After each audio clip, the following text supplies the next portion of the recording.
ഭർത്തൃവീട്ടിൽ നേരിട്ടത് വലിയ മാനസിക പീഡനമെന്ന് കണ്ണൂരിൽ 3 വയസ്സുള്ള കുഞ്ഞുമായി പുഴയിൽ ചാടി ജീവനൊടുക്കിയ റീമയുടെ ആത്മഹത്യാക്കുറിപ്പ്. എല്ലാ പീഡനങ്ങൾക്കും ഭർത്താവ് കമൽരാജ് കൂട്ടുനിന്നെന്ന് ആത്മഹത്യാക്കുറിപ്പിൽ പറയുന്നുണ്ട്.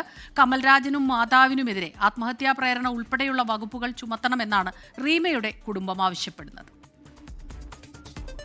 കഴിഞ്ഞ ഞായറാഴ്ചയാണ് വയലപ്ര സ്വദേശി റീമ 3 വയസ്സുള്ള മകനുമായി പുഴയിൽ ചാടി ജീവനൊടുക്കിയത്. ആത്മഹത്യയ്ക്ക് കാരണം ഭർത്തൃവീട്ടിലെ പീഡനമാണെന്ന് ആദ്യഘട്ടത്തിൽ തന്നെ റീമയുടെ കുടുംബം ആരോപിച്ചിരുന്നു. അത് സാധൂകരിക്കുന്നതാണ് ആത്മഹത്യാക്കുറിപ്പിലെ വിവരങ്ങൾ. വലിയ മാനസിക പീഡനം നേരിട്ടുവെന്നും ഭർത്തൃമാതാവിന്റെ വാക്ക് കേട്ട് തന്നെയും മകനെയും കമൽരാജ് ഇറക്കിവിട്ടെന്നുമാണ് ആത്മഹത്യാക്കുറിപ്പിലെ വെളിപ്പെടുത്തൽ. കമൽരാജ് ഗൾഫിൽ നിന്ന് തിരിച്ചു വന്നതിനു ശേഷം മകനെ വേണമെന്നാവശ്യപ്പെട്ട് ഭീഷണിപ്പെടുത്തിയതായും ആത്മഹത്യാക്കുറിപ്പിൽ പരാമർശമുണ്ട്. ഭീഷണി തെളിയിക്കുന്ന റീമയും കമൽരാജും തമ്മിലുള്ള ഫോൺ സംഭാഷണവും പുറത്തുവന്നു.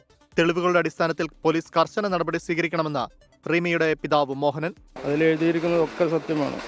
കാരണം അതേ പീഡനം തന്നെയാണ് മോൾക്ക് അനുഭവത്തിൽ ഉണ്ടായിരിക്കുന്നത്. അവൻ അമ്മയുടെ വാക്ക് കേട്ട് മാത്രം പ്രവർത്തിക്കുന്നത്. എൻ്റെ മോൾക്കും കുട്ടിക്കും അവിടെ ഒരു സ്വാതന്ത്ര്യം ഉണ്ടായിരുന്നില്ല. കൂടുതൽ ഫീൽ ചെയ്തിട്ടുണ്ടാവുക അവൻ കുട്ടീനെ എടുത്തു കൊണ്ടുപോകുന്നില്ല. ആ ഒരു ഭീഷണി കേട്ടപ്പോഴുള്ള പെട്ടെന്ന് മെൻ്റൽ ഷോക്കായി.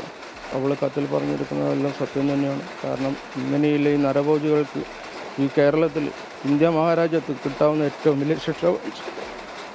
അസ്വാഭാവിക മരണത്തിനാണ് പഴയങ്ങാടി പോലീസ് നിലവിൽ കേസെടുത്തിട്ടുള്ളത്. ആത്മഹത്യാക്കുറിപ്പിന്റെയും റീമയുടെ ബന്ധുക്കളുടെ മൊഴിയുടെയും അടിസ്ഥാനത്തിൽ കൂടുതൽ വകുപ്പുകൾ ചേർക്കാനാണ് സാധ്യത. 24 കണ്ണൂർ.